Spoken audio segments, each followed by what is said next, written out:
Yes. Ganeshaya Namastubhyam Herambai Ekadantini Swanandavasine Tubhyam Brahmanaspataye Namaha.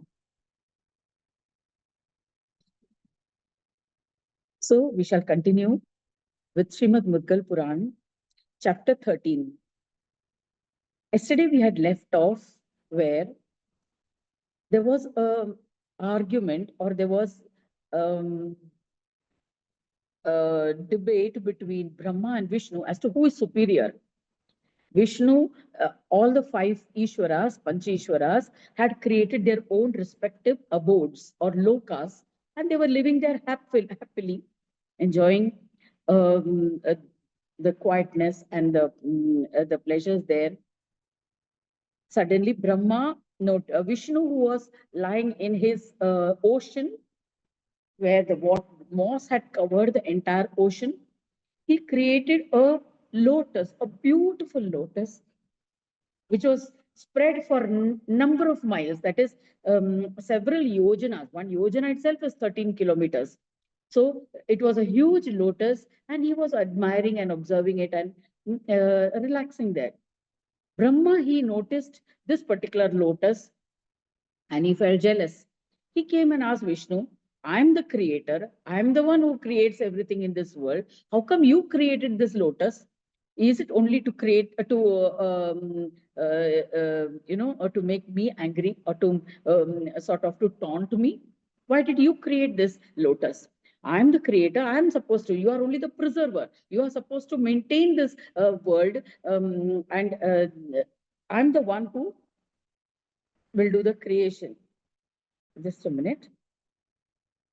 Not able to join. What happened? Not able to join. Let me send the calendar once again. Um,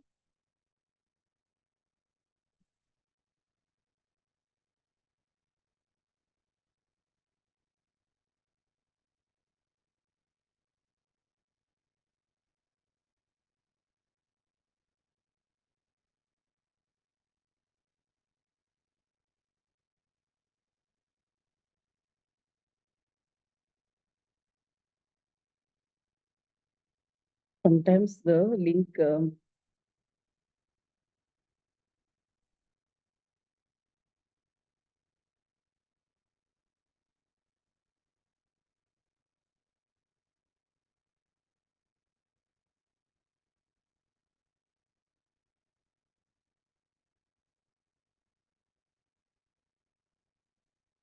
Okay.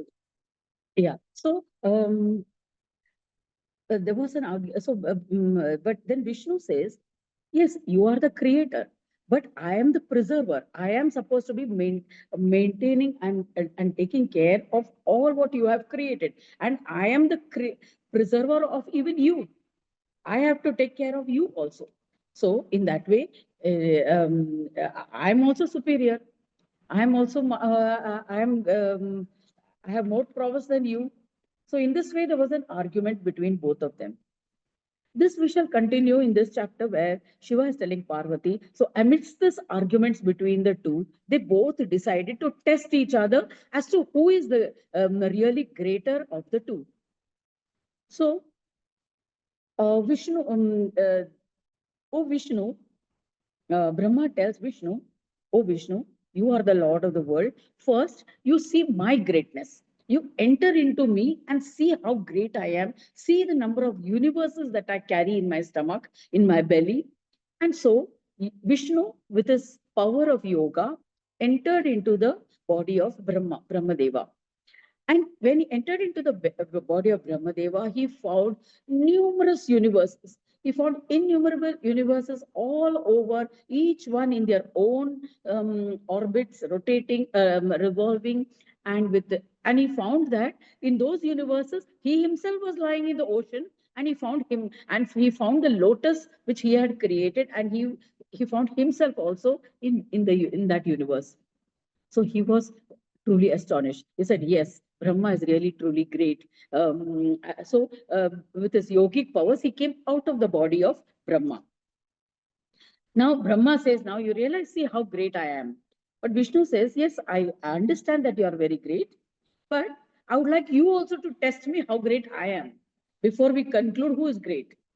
So he said, now we cannot just come to a conclusion that you are the greatest.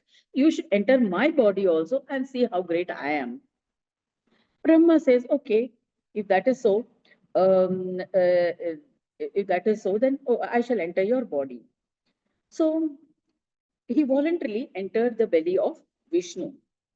Within the belly of Vishnu, Lord Brahma saw all the Brahmandas. And he saw that each Brahmanda there was Brahma. He saw that in each Brahmanda there was Brahma, and each of these universes there were so many lokas, all these lokas. So Brahma searched repeatedly, but he was unable to find where the limits of this Brahmanda will come to an end. So he decided to emerge. So he didn't know how many such universes will be there. He saw Brahma all over, and so he decided to exit from the belly. At that moment, when he tried to exit from the belly, Vishnu closed all the exits. All the exits from where Brahma could come outside, he closed it. So Brahma wandered here and there across the inside the belly of Vishnu, and he was unable to come out of the body. In spite of then, finally, as a last chance, he entered the navel of Vishnu, and there he burst open the navel through the stalk of the lotus that had bloomed from the navel of Vishnu. He burst it open and through his yogic powers and came outside, emerged outside. And when he came outside, he was annoyed. He said, "This is not fair. You should have closed all the doors for my exit. What if I had been trapped inside you? It was lucky that by my yogic powers, I was able to come out of your navel." So Vishnu, as we know, Mahavishnu in all his, even as Krishna avatar, we know that he always has an amusing side to himself. He, as a very great diplomat, he is able to make fun also of any serious situation. And he said laughingly, "No, this was just a play. After all, we were competing with each other. It was just a game that we were trying to test each other who is superior. So I just thought I'll close the doors and see what happens." So then, okay, Brahma said, I accepted this. And he said, "Okay, please pardon me. Please forgive me for this mischief." Brahma said, "Okay, fine. I forgive you." And then I ask for then he also asked for asked for his forgiveness.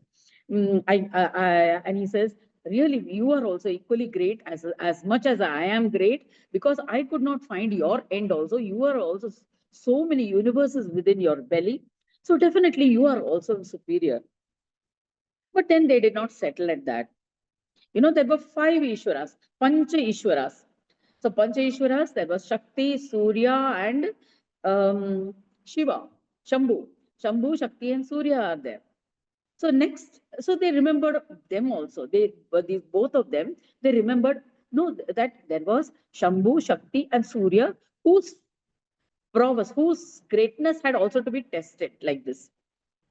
So the moment they remembered, so they could see in those they had powers that mere remembrance they could communicate with each other. Okay, so the messages reached each one of them. So first they remembered Shambhu. So Shambhu manifested there with his a huge column of light as a linga. He manifested as a linga sharira with his trident, the Trishul. So he asked them, "Why have you called me? What is I am the destroyer of all, both of you. I can destroy even you both. So what is it that you want? Why have you called me?" So then they told him, "See, we want to know that who is superior amongst us, who is the greater of all of us. So you have to show your greatness also if we are to accept you that you are the greatest. Okay, if you say that you are the destroyer of us both also, then you must prove that you are superior to both of us. So we want to see how great you are." So Shambhu, he converted himself into a huge column of light, huge pillar of light, which seemed to be endless above, endless below. So Brahma and Vishnu, they said, "Oh my God!" They stood looking at that column of light, and they said, "This seems to end nowhere." So Brahma said, "I will go upwards, and I will see where it ends upwards. And Vishnu, you go downwards and see where it ends downwards, and then we will decide." So then, but Brahmadeva was in a hurry. He wanted to test this fast because he wanted to know who was. He just wanted to come to a conclusion, finalize this thing fast. So he was in a hurry. He was about to go. So then Vishnu called him. Wait, wait, wait! I want to extract from you one promise. So he said, okay. What is it that you want? So Vishnu said, "You should be born as my son." He told Brahmadeva, "You should be born as my son." So Brahmadeva, he said, "Tathastu." He said, "Okay." Yes, I will be, I will, of course, Vishnu took advantage of him being in a hurry. So he hastily said, "Tathastu." Then he realized, oh, what I've said. Then he said, "Okay, I will be born from the lotus from your navel. So in that way, I will be your son." And he went away. He went to the upwards of the column of light. He went up and up and up. There seems to be no end. He got tired and he came down. And then Vishnu went downwards along the column of light. And he also could not find any boundary even on the other side. So both of them came upwards. Both of them came around, and they said, "Oh Shankara, now please come back to your original form. We can't see your beginning or end. We can't get to any of either side of you. So please come back to your original form." They said, "Oh Shankara, we bow to you." Then we bow to you. We bow to your Trishul, your trident, to Rudra, to the Kala Rupa. We bow to you. O Lord of Uma, we prostrate to you. O Adideva, O Mahadeva, we really couldn't find your boundaries. You are truly uncomprehensible for us. So please show us your true form so that people can fearlessly worship you. So when they made this kind of a prayer to Shambhu, he reduced himself to that form of a Shivalinga, which so that in a visible form, in a more from that being of light who was so luminous and blinding to the eyes, he came into the form of a Shivalinga, and that became in future the symbol or emblem whom we worship as Shiva. So now, after this, when then Mahadeva asked both of them, "Ask any boon that you desire, and I shall grant it." So in this way, here Shambhu blesses both of them. He says, "Okay, I am also good in my own place. You both are good." And then the conversation ends here, but it does not end here. It continues further. The competition increases further, which we shall see in the next chapter. This chapter concludes here, chapter 13 of the part 1 of Srimad Mudgal Puran.